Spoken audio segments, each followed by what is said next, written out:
Depuis hier, ces scènes se multiplient dans le pays. Dans les bureaux de vote, des soldats livrent le matériel électoral pendant que les autres assurent la sécurité. Ce dimanche, 21 millions de Vénézuéliens sont attendus aux urnes pour élire leurs maires, conseillers municipaux et gouverneurs de région. Face à une opposition divisée, le PSUV, le Parti socialiste au pouvoir, est favori du scrutin. Mais selon plusieurs observateurs, après des années de boycott des élections, l'opposition pourrait créer la surprise dans 6 des 23 États.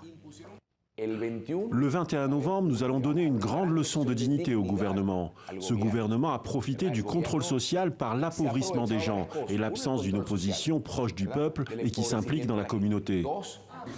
Toujours frappé par des sanctions économiques américaines, le président Nicolás Maduro entend desserrer l'étau en donnant des gages de démocratie. Après avoir réformé le Conseil national électoral pour y inclure entre autres des opposants, c'est la première fois en 15 ans que le scrutin se fait sous le regard de l'Union européenne. Nous sommes en quelque sorte des surveillants. Nous cherchons, nous observons et nous n'interférons jamais.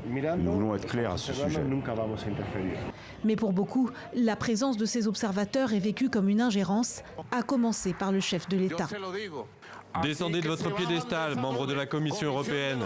Soyez humbles et respectez la loi du Venezuela.